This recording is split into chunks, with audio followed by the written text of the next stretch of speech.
This is White Plains Week, the weekly roundup of White Plains, Westchester, and world news. With John Bailey, editor and publisher of the daily internet newspaper White Plains Citizen Net Reporter, WPCNR.com. Jim Benerofe, editor and publisher of SuburbanStreet.com and WhitePlains.com. And me, Peter Katz, formerly with NBC, ABC News, and stations from Boston to Los Angeles. White Plains Week, what's happening, who are the newsmakers, what's in store for the future. The views and opinions expressed on this program are solely those of the participants. White Plains Week is presented on Optimum Cable Channel 76, Verizon Fios Channel 45, and on the internet at whiteplainsweek.com, youtube.com, and wpcommunitymedia.org. Now, White Plains Week. Good evening, Mr. and Mrs. White Plains, Westchester, and the world, and all you troublemakers out there. We know who you are. I'm joined by Peter Katz, the senior correspondent on White Plains Week, and the more senior correspondent. More senior than I am. Jim Benerofe, right. Well, you're both seniors. Let's put it that way.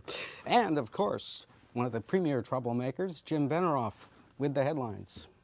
And here are the stories for the week of April 14th, 2017. The daffodils come out in White Plains, New York. White Plains Week shows how the new Tappan Zee Bridge looks now.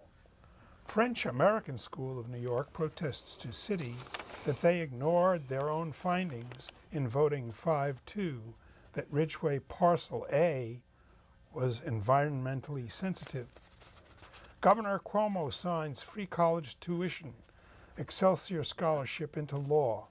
Hillary Clinton hands him his pen. Uber and Lyft approval in Westchester County on hold. County to review. Councilwoman Milagros Lacuna continues fundraising effort via email, while Michael Craver, candidate for Common Council, makes pitch to city district leaders to nominate him to run for party for Beth Smeda seat. Home sales are up in Westchester County 7% in first quarter. Inventory still low, prices up 6%. White Plains School District aid goes up again. Peter Katz will have the exclusive feature wrapping up another week of Trump the President. 1,357 days remain in the first Trump term. First African-American woman appointed to the State Court of Appeals is found dead in the Hudson River. Police are investigating. The Salvation Army will hold its 125th anniversary gala April 20th at the Crowne Plaza, honoring the New York Giants' Harry Carson and Barbara Vroman. For information, contact 949-2908. Okay, thanks very much, Jim. And we go right away to the White Plains newsreel, March of Time for April 13, 2017. And those are the daffodils. Yes, they came out on Monday. What a nice feeling it was to see them. And then they were joined by some of their other cronies later in the week. And on Sunday, on that beautiful day, we went flying with Peter Katz in his plane. While we're looking at the daffodils, we do have to wish everyone a good Easter. Well, everyone who is celebrating Passover, a joyous Passover. Yes, okay, so cue the Easter Bunny. He can go back to the Westchester because we don't need him now. Right. Did you have your picture taken with the Easter Bunny at the malls? I don't think that would Bunnies qualify. are all over the place. That's true. But meanwhile, as we said, we decided we'd get a real good overall look at the Tappan Zee Bridge, and Peter flew us out to the Tappan Zee, and this is what we saw.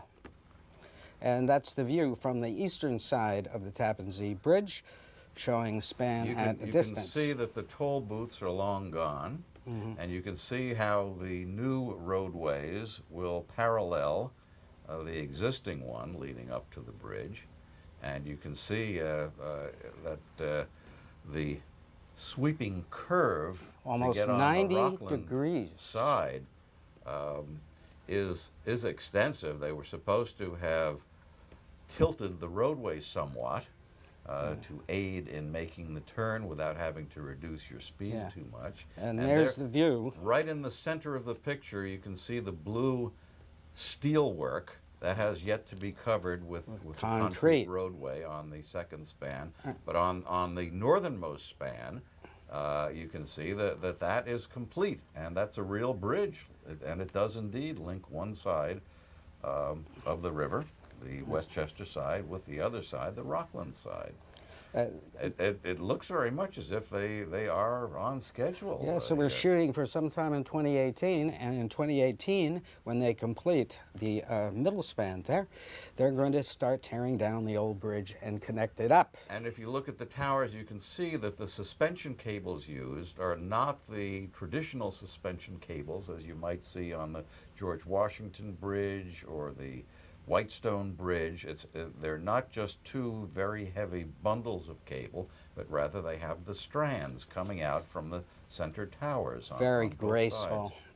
Very graceful. When it's lit at night, it should look rather stunning. They did do some testing of some LED lighting that was installed, and it's going to be pretty bright. And that's where the connection is going to be. On the left side, that's where the toll booths used to be. Right. And so there you have it. There's more work to go. That's what it looked like. So but as it's on of schedule, it appears. last Sunday that was done. So as of just a few days ago, Yes. they're making actual progress. It's a real bridge. Right, and that was exciting. We still haven't heard very much, however, about the real rapid transit bus operation. Yes, the mystery bus operation. Yeah. Yes, we'll be looking for that revelation. Jim? Maybe they'll use submarines. I don't know. And we also, tunnel, we also perhaps. have not heard very much about the tolls that will be charged. You know, I almost forgot. I thought maybe it was, I almost forgot about that, but you're absolutely right. There was quite a bit of discussion many, many months ago, but still no idea I as to assume what that they will be. not have toll booths. They will. That's correct. No, they will. There is the gantry system, which is now set up on the Rockland side. We understand will be moved from its present location, but it will be the automated toll collection. So if you have an Easy Pass, you drive through. It goes on your Easy Pass bill. If you don't, they photograph your license plate and bill you. And then when you don't pay, they come after you. Hope it works better than the Spite and Dival system. They're really behind. But anyway, let's go now to the shocker of the week. And the shocker of the week, we found out on when we interviewed John Body of the French-American School of New York on People to Be Heard on Wednesday, Jim. And Mr. Body gave us his reactions to the hearing on April the 5th last week. And here is what he said. So, you know, there's been a lot of criticism and speculation and misstatements about our traffic management plan and what our traffic impact is. Tom Soik, the city's commissioner, the city's traffic commission, transportation commission, have all studied and vetted all of the traffic studies we've done, about 11 of them. They brought in an outside consultant that the city hired, had nothing to do with FASNY, named TRC, who also vetted the results. They adopted it in the environmental findings with a 6-to-1 vote. And basically, recently, we have 3 unanimous recommendations for approval from the Transportation Commission, the Planning Board, and the Design Review Board. All of them voted to recommend approval. So, in my view, if anything short of a 7-0 approval of this reduced plan, that's what I'm expecting. And you've also gone over the math on the traffic report Yes. that the Getty Association presented. Yeah, at the hearing, Mary Manning is a traffic consultant that the Getty Association hired, and she spoke. She has submitted a report. We just received the copy of it yesterday. and we've been reviewing it. And she made some, her and John Sheehan made some very serious allegations that we did the math wrong, that we can't add 2 3-digit numbers. We used the wrong number to divide. We've gone through all of that, and they've done the math wrong. And we're going to be submitting a report to the city, point by point, going over the Mary Manning math mistakes report, and pointing out some of the false assumptions or accusations that have been made in that report. What the city also determined when they, when Commissioner Gomez and the council voted, they voted 5-2, was that there are no environmentally sensitive features on Parcel A itself. There are no wetlands, there are no streams on Parcel A. The issue was 71 feet across the street, across a road on Westchester Hills property, there was a drainage ditch / water feature, and whether or not it met the criteria of being a flowing water course. When we provided our analysis to the city, we had a table that shows the 7 sources: U.S. Geological, USFWS, DEC, FEMA, etc. And 5 of the 7 sources showed that it is not a stream. 2 showed that it was on their maps. So, and furthermore, the city's own DPW map, sheet 5C, labeled it as an open ditch. So the city's own DPW map, and here's an image of it. What's circled there with the star says open ditch. All of the orange highlighting there is the city's infrastructure that basically takes all of the stormwater from the whole neighborhood, essentially. It's about 10 different streets: Murchison, Macy, Gedney Esplanade, Hathaway Lane, up and down Ridgeway, and puts it through FASNY's property in a 36-inch underground pipe, crosses Ridgeway, daylights for about 40 feet, and then goes back underground into a 48-inch pipe. And if this were underground in like the rest of the network, there wouldn't be even an issue. It's a highly engineered feature. It's not a natural stream. It doesn't exhibit any of the characteristics of a natural stream. And, like I said, selectively in their recommendation, 2 out of 7 of the sources were saying that it's a stream. And they are going at the city about this, and he also said on the show, on People to Be Heard, that they are ready to go with the construction. They have to go back out for the financing because it's been 7 or 8 years, but Turner Construction is the corporation, the constructor. Construction right, company. and it'll take 18 months once they start to go ahead. Well, that's a major construction company. Yeah. I know they do a lot of Yeah. work in Yeah. the city on really big projects, Yeah. but we still don't know when the city plans to vote. Right, 8 weeks, according to Mr. Body.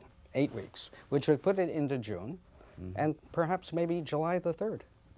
You never can tell. Never can tell. Never Okay. can tell. And Stay tuned. Yes. What were your impressions of that interview, which can be seen and Saturday On at many 7? of these Yeah. same stations or on the internet at I some thought the point. interview was very good. I thought it was very informative and pointed out a lot of things. And I'm inclined to feel that this proposal should pass without any problem. Okay, so moving on, let's go to politics in White Plains and Albany. We have a new fundraising effort by Milagros Lacuna, which was sent out by email. She wants to run for mayor. Right. She plans to primary Right. Mayor Roach, who has gotten the Democratic City Committee nomination to run for Yes. re-election. This is the second one in 2 weeks Okay, that she well, has put out. That's what you do. If you're Yeah. going to run for office, you have to fundraise. Right. And then on Thursday evening, we're taping on Thursday, so we can't cover something that hasn't happened yet. We could. No, we could. But Michael Craver, who is one of the 3, announced candidates for council, is going to be meeting with district leaders of the Democratic Party at a restaurant in White Plains, hoping to convince them to nominate him directly Right, for well, the Smader seat. there are two incumbents who we Yeah. assume are going to run again. Right. The incumbent, Beth Smader, says she's not going to run again, so he would like to fill her seat, get that nomination from the city committee. Then that puts him on the inside instead of being a challenger on the outside. Right, and the city budget was passed. The state budget was passed in Albany on Sunday. Indeed. And one of the key history-making yeah. factors. Well, tell you us know, about it took them a few extra days to pass the budget, but they're finally congratulating themselves in Albany for having gotten it done, although a few days late. But part of that is that New York has now become the first state in the country to offer free college tuition at its state colleges and universities. Up to 80% of the households in the state will qualify for the program, according to the governor's office. It's called the Excelsior Scholarship, after the state's motto, Excelsior. Governor Cuomo appeared with Hillary Clinton for a ceremony on April 12th at LaGuardia Community College in Queens to sign legislation providing free tuition at state colleges and universities for students whose family incomes are up to $125,000 a year. When I'm trying to bring a business to come to New York, you know what they ask me? They ask me, do we have the educated workforce in New York? The state with the most educated workforce is the state that is going to succeed long-term from an economic development point of view.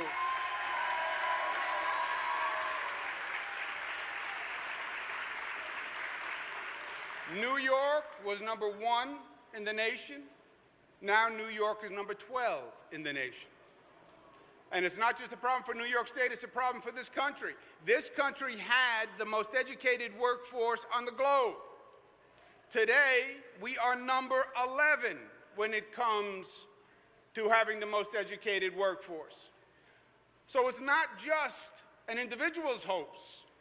It's the long-term economic prospects for this state and for this nation.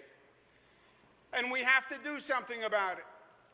And we have to fundamentally change the system so that college and growth is available to everyone and we regain our place as the smartest state in the smartest nation, and we are economically competitive all across this globe. The Excelsior Scholarship is going to send a message of hope to countless families. And I hope it will also send a message to employers that they want to start making plans to come to New York, because New York will provide exactly the kind of workforce that the governor has promised. Paying for college should not defer or destroy dreams. And with this Excelsior Scholarship program, it will not. Now, I'm hoping, too, that the Congress will come to its senses and will understand we don't need to be building walls, we need to be building bridges. After making the speeches, Cuomo and Clinton sat down for the actual signing of the legislation.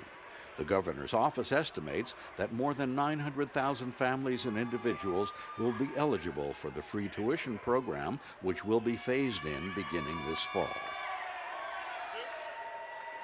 Now, to benefit, you have to be a full-time student and take at least 30 credits a year. And you know, Hillary Clinton and Bernie Sanders both were pushing free college tuition in their presidential campaigns.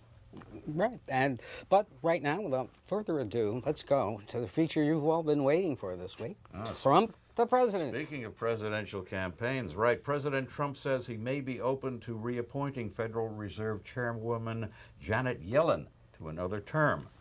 Trump says the U.S. dollar is too strong and is hurting the country's trade balance, but if the dollar gets weaker, everything we buy from overseas will cost more, and consumers, especially the low and middle class, will be hurt. Rich people, of course, won't notice the difference.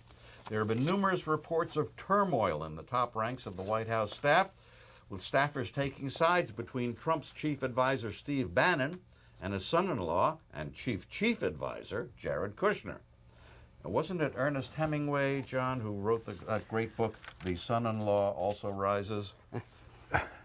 Oh, it was The Sun Also Rises, my mistake. Some political pundits believe that Bannon may be on the way out and point to Trump backing away from some of the hardline policies Bannon had been advocating. You heard the expression, when someone says something stupid, he really put his foot in his mouth that time? Well, White House Press Secretary Sean Spicer put both feet in his mouth, and maybe his hands too, this week, in talking about Syrian dictator Bashar al-Assad staging the sarin gas attack, in which children and babies were among those killed. Spicer said that not even Hitler stooped so low as to use poison gas. Of course, that's not true, and Hitler used poison gas to kill about 6 million people during the Holocaust. Despite Spicer spending 2 days apologizing, there still are numerous calls for him to be fired. The Washington Post reports that Carter Page, who was the big cheese in the Trump campaign and a behind-the-scenes big cheese in the transition, has been under investigation since last July for allegedly being the agent of a foreign government, meaning the Russians. A FISA warrant was obtained from the secret FISA court when a judge was convinced that the FBI and CIA types had enough evidence to believe that Page was engaged in espionage or treason, and enough to warrant surveillance of Page. To hear the Trump administration tell it now, no one there ever heard of Page. The investigations into the Russian interference with the presidential election continues. Secretary of State Tillerson visited with Russian President Putin in Moscow this week. Tillerson says the interference issue only came up briefly. China appears to have agreed to work with the U.S. to contain North Korea's Kim Jong-un, who has threatened a nuclear attack on the U.S. Senate Republican leader Mitch McConnell had to change the Senate rules and use what's known as the nuclear option to reduce the number of votes needed to confirm Neil Gorsuch to the Supreme Court, filling the seat left empty by the death of Antonin Scalia. Gorsuch brings the court back to a conservative majority and paves the way for the court to become much more conservative, with what likely will be at least 1 or 2 more appointments during the rest of the Trump administration's tenure. At the White House this week, Gorsuch's wife held the Bible as Supreme Court Justice Kennedy administered the judicial oath of office. Are you ready to take the oath, Justice Gorsuch? Please raise your right hand and repeat after me. I, Neil M. Gorsuch, do solemnly swear I, Neil M. Gorsuch, do solemnly swear that I will administer justice without respect to persons, that I will administer justice without respect to persons, and do equal right to the poor and to the rich, and do equal right to the poor and to the rich, and that I will faithfully and impartially discharge and perform, and that I will faithfully and impartially discharge and perform all the duties incumbent upon me as Associate Justice of the Supreme Court of the United States, as Associate Justice of the Supreme Court of the United States, under the Constitution and laws of the United States, under the Constitution and laws of the United States. So help me God. So help me God. Congratulations. To my wife Louise and my daughters Emma and Bindi, thank you for your perseverance and your patience, your courage and your love. I simply could not have attempted this without you. And to the American people, I am humbled by the trust placed in me today. I will never forget that to whom much is given, much will be expected. And I promise you that I will do all my powers permit to be a faithful servant of the Constitution and laws of this great nation. Thank you. If he lives up to what he just said, he may just be a very good Chief Justice. Well, I mean, it's important to show a swearing in like that, because that does not happen very often. And yeah, they're actually and the oath is very specific. There are 2 oaths administered to a Supreme Court Justice. One to uphold the Constitution, and the second one called the judicial oath, which is what you just saw. So maybe if you that's swear, all that happened maybe if this you week, swear twice, you really have to do it right. Yeah. well, let's hope that all the justices deliberate with fairness and an eye to the impact of their decisions, which is the most important thing to think about, in my opinion. Now, in a judiciary note, this is very sad. Justice Sheila Abdus Salam on the State's Court of Appeals, who was appointed by Governor Andrew Cuomo, was found dead in the Hudson River yesterday, and police are investigating. She was 65. So far, the initial reports say there was no sign of foul play on the body. However, you know, how do people get in the Hudson River? My wife asked me that this morning. You know, how did she get in the Hudson River? Well, and she was a Muslim judge. You could put yourself into the Hudson River. You could get into the Hudson River by accident if you get too close to the edge of a pier. Right. Or you could meet with foul play. And we do know that for a long time, bodies were being found in the rivers around New York, the Harlem River, the East River, the Hudson River, related to typically organized crime, disposing of people they wanted to dispose of. Now, some last-minute details. The housing market was up in White Plains in the first quarter, not in Westchester in the first quarter. Gem sales up 7% in Westchester. The average price up 6.2% to $817,000.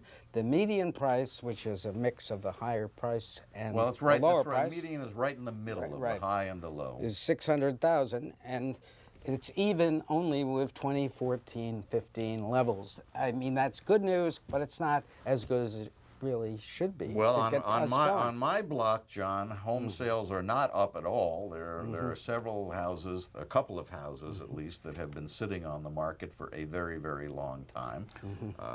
Houses which actually they were bought, they were gutted, you know, completely redone, and they have been shown. No movement in the way of sales. We have a foreclosure on our block that has been vacant for 4 or 5 years. You know, sometimes the only... About time for the foreclosure report from Mr. Iadoni at the county clerk's office. You know, sometimes the only increase in house prices that counts is the increase in the price of your own house. Well, that's really true. If you can sell your house or buy a house you want, that's all that counts. And that's what politicians count on. They go with the main flow of what the people are thinking. At the moment, there actually is some optimism, in the moment being this morning, because of what Trump said about maybe keeping Janet Yellen on, and what he said about the dollar. And Wall Street at first reacted negatively, now has flipped and is reacting positively. So, you know, it could be that we will see some improvement in the economy, or at least things will not get worse. Mr. Optimism, John Bailey, Jim Benerofe, and Peter Katz, good night for White Plains Week. This has been White Plains Week, news and commentary about White Plains, Westchester, and the world. The views and opinions expressed on this program were solely those of the participants. White Plains Week, produced by White Plains Citizen Net Reporter, and presented on Optimum Cable Channel 76 and Verizon Fios Channel 45.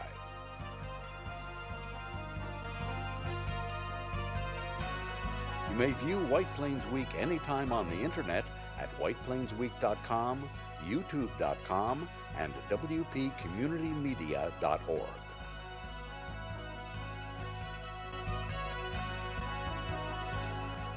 For White Plains Week, this is Peter Katz speaking.